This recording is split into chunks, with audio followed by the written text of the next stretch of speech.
공문사 천일기도 및 1029일 제3차 49일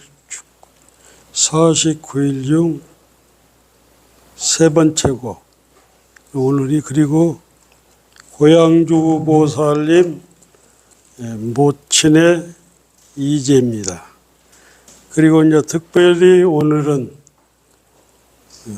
수상각 보살님이 대중을 위해서 대중공양을 올렸습니다. 그래서 제가 천일기도 시작할 때 사부 대중님께 이런 얘기를 했죠. 49제는 스님들을 모시고 법회와 독견한다. 그래서 입승스님 이하 선방 스님들의 동의를 얻어서 이렇게 여법한 법석을 마련했습니다. 인간사에서 누구를 만나느냐, 굉장히 인생이, 삶이 달라지는 것 같아요.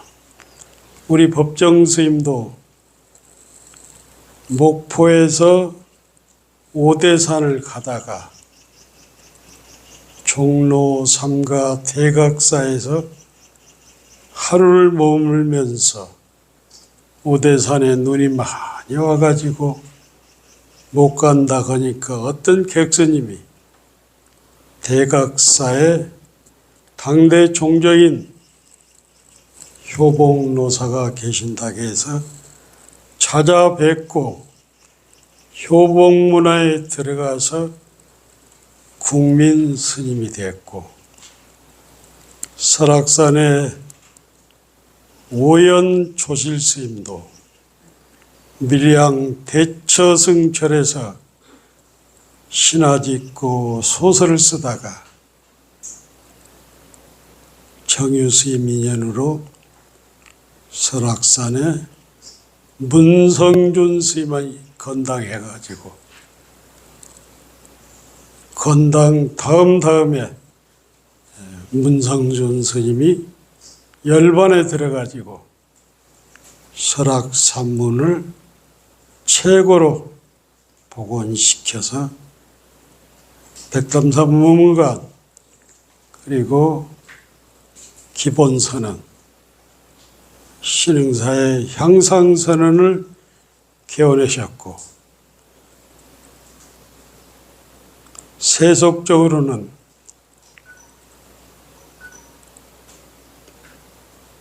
조선일보 회장 방우영, 서울대 총장 성낙현, 강원도지사 김진선을 제자로 두었고, 문학 쪽에는 김남조, 신달자 같은 세상에서 가장 글을 잘 쓰는 사람들의 상자로 둔 거라. 그 인연으로 해서 오연 스님이 중생을 제도하는데 큰 힘이 되었습니다. 여담이지만 오연 스님 같은 경우는 인물이 있다면은 본인이 직접 찾아가서 재정적으로, 정신적으로 지원을 했고, 그분이 세상에 나가서 잘 살 수 있도록 환경을 만들어 주셨습니다. 그리고 강원도에는 고성, 속초, 인제, 양양 매년 대학생들에게, 대학교에 들어가는 학생들에게 장학금을 전액 지원을 했고, 지금도 몇천 명이 장학금의 혜택을 받고 있습니다. 중국 역사를 보면은 조사선이 가장 발달했을 때 마조 문화에 해 백장해가 있고 항벽 기운이 있고 그 밑으로 임재의연이 있습니다. 이 항벽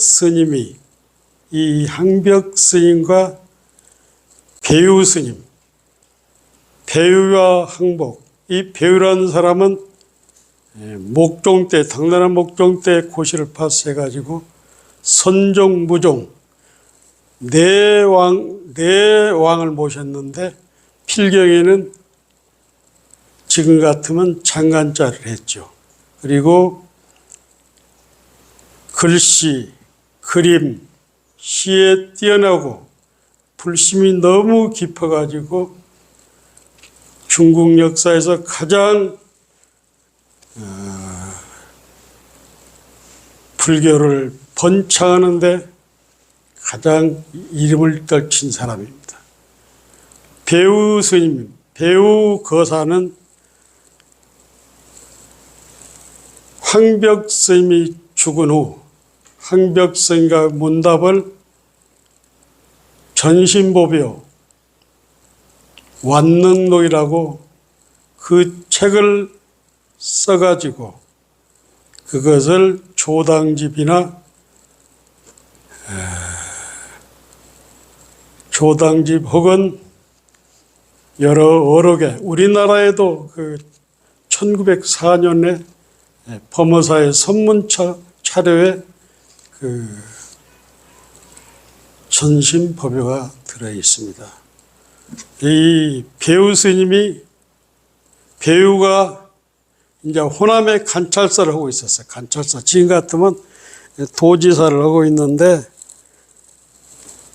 가까운 절에 매일 이렇게 참배를 오는 거야. 법당에서 참배를 딱 하고 영정을 딱 하고 영장이 쫙 놓여 있는 거예요.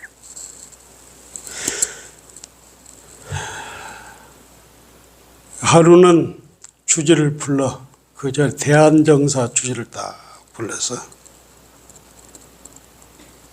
영정은 여기 있는데 여기 고승은 지금 어디에 있습니까? 그러니까 이 주지가 알아듣질 못해. 그러니까 항백이 그래. 혹시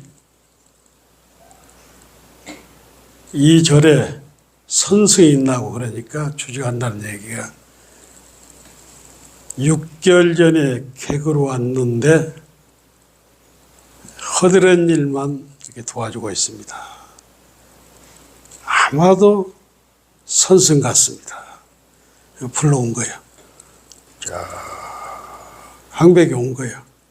법당으로 이렇게 딱 들어오니까. 들어오자마자 이런 배우가 또 질문을 해. 여기 영정은 있는데 이 고승들은 어디에 있느냐. 그러니까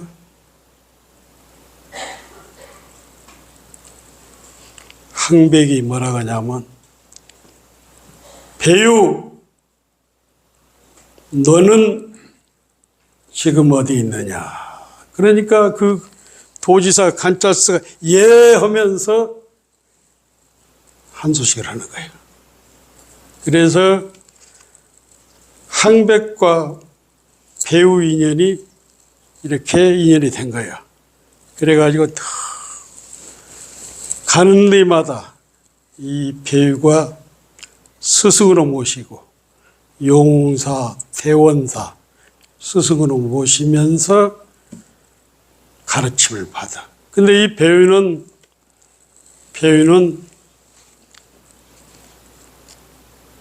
항백 스님만 모신 것이 아니라 당대 성지신 기종종밀, 그 다음에 이산영우를 모셨단 말이에요. 이산영우도 대단한 스님인데 그 당시 중국 당나라에는 해창파불이라 해서 845년에서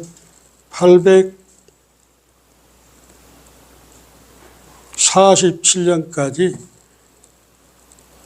도교 들어오고 당나라 무종하고 짜고 전국에 사찰에 있는 부처님을 패부르고 승려 25만 명을 쫓아내. 그래가지고 큰 사건이 있어. 그 당시 그 당나라 불교는 교정이 아주 특수했을 거예요. 학문적으로 굉장히 발달해. 근데 이 사건을 이후로 선종이 발달하고, 그때 안사의 난이라고, 이 해창파불 80년 전에 안사의 난이라고 중앙으로 권력이 집중하다 보니까 지방에서 난리를 낸 거예요. 그래서 왕족들이 힘이 많이 빠질 때 시기라. 그래서 그 당시 배우는 지방 장관으로서 굉장히 힘이 있었던 거예요. 그래서 처음에는 기종 종밀 모시고 해창파불 때 이상영우가 머리를 기르고 나가버린 거예요. 그래서 난리가 조용해질 때 이산영우를 찾아가서 배우가 뭐라 하냐면 머리를 깎으라고 그래. 머리를. 대중이 전체 가서 머리를 깎으라고 하니까 이산영우가 한다는 얘기가 머리가 길면 부처가 아니냐 이런 말을 한 게. 그래가지고 이 항백이 돌아가실 때까지 시봉을 해. 가는 데마다 모시고. 그러니까 그렇습니다.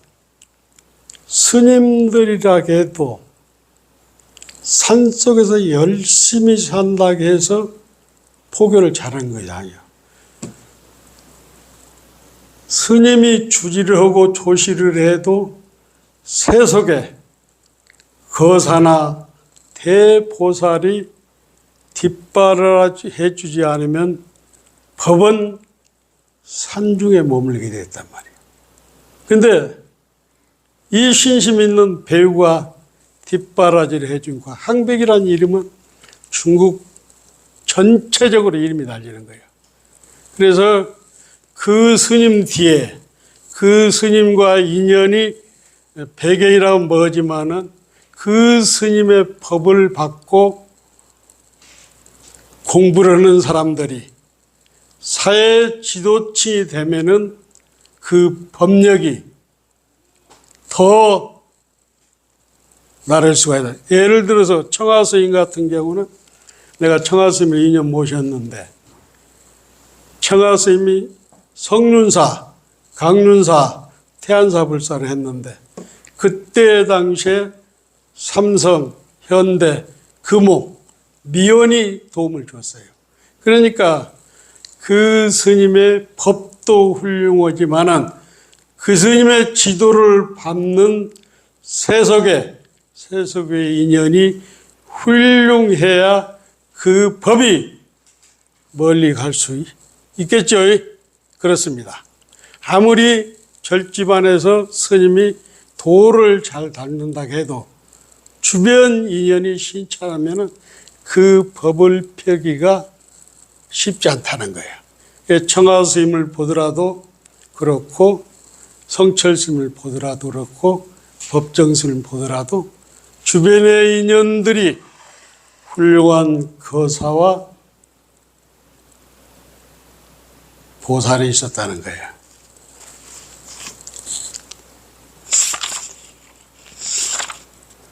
그래가지고 이제 이 배우가 젊었을 때는 상당히 개각 같아요. 그 중국 임금 중에 선종이라고 있어요. 이 선종이 13살 때 왕실에 미움을 받아가지고 잠깐 제한스님이 계시는 그 절에 있었는데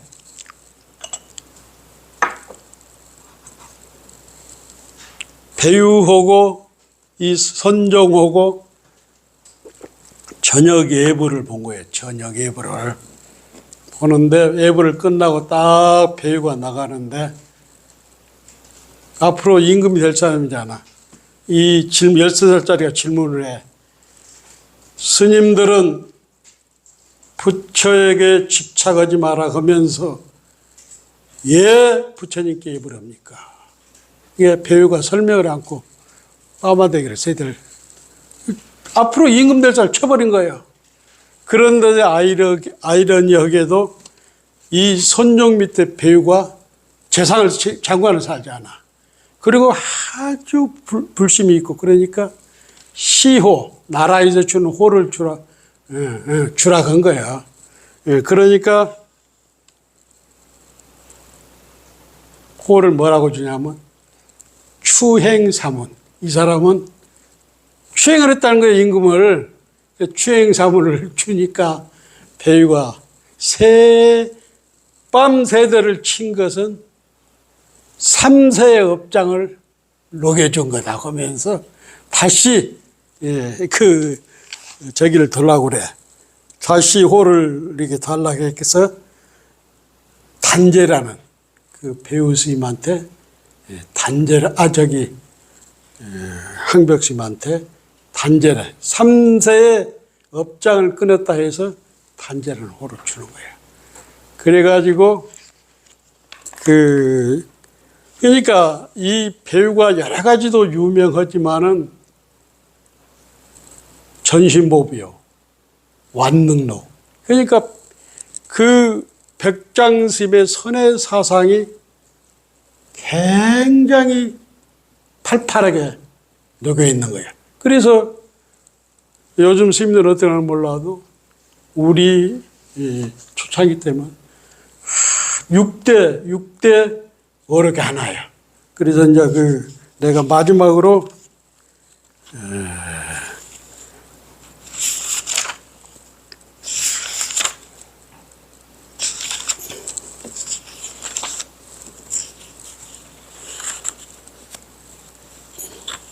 전신보배를 내용 중에서 읽어 드리겠습니다.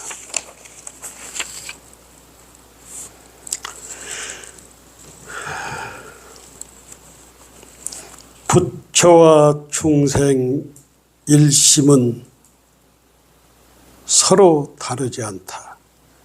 마치 허공이 섞이거나 무너지지 않는 것 같으며 태양이 떠올라 천하를 밖에 비추지만 허공이 밝아지는 것도 아니고 해가 저문 뒤에도 어둠이 천지를 뒤엎지만 허공은 어두워지지 않는 것과 같아. 허공의 본성은 변화가 없다. 부처와 중생 마음이 이와 같다. 어떻게 자기 마음을 안다고 하는 것인가? 지금 말하고 있는 자가 곧 그대의 마음이다. 그러니까 마음이란 건 뭐냐? 지금 이 법문을 듣고 있는 그놈이 바로 마음자리라. 그래서 그 마음자리에 가기 위해서 아까 이분 시대는 조사선의 전성기라. 이 조사선과 가나선은 이렇게 떨어질 수가 없잖아요. 조사선의 뿌리가 가나선이기 때문에 우리는 마음자리를 찾을 때 하두를 통해서 그것을 접근한다는 거야. 당나라 때 설봉문화에 현기 비구니가 찾아와 법을 물었다. 설봉 스님, 어디서 왔는가? 대일산에서 왔습니다. 설봉, 아직 해가 뜨지 않았나? 만일 해가 떴다면 설봉의 눈은 이미 녹아 있을 겁니다. 내 이름이 뭐냐? 현기입니다. 현무한 배틀에서 배를 하루에 얼마를 짜느냐? 그러니까 현기 비구에 이렇게 답을 해. 실오라기 하나도 걸치지 않는 알몸뚱입니다. 하루에 배를 얼마나 짜고 물으니까 자기는 실오라기 하나도 걸치지 않는 알몸뚱이다. 그러면서 절을 하고 딱 갈라가니까 설봉스님이 그냥 놔두나? 현기스님, 자네가 걸치고 있는 가사가 땅에 떨어졌네. 그러니까 알몸뚱이라 하면서 뒤로 가사가 떨어지는 거 보는 거예요. 설봉, 꼴이 좋다. 말에 책임을 못 지지 않아, 이 비구니가. 자기는 하나도 걸친 것이 없다고 했는데 공부가 마친 사람처럼 이제 의학 나가는 거야. 나가니까 설봉 스님이 한다는 얘기야. 현기 스님, 이게 돌아보잖아. 가사가 땅에 떨어졌다 하니까 한마디 못하고 꼴이 좋다 하는 거예요. 그래서 이 현기 비구니는 다시 설봉 문화에 와서 공부를 하는 거예요.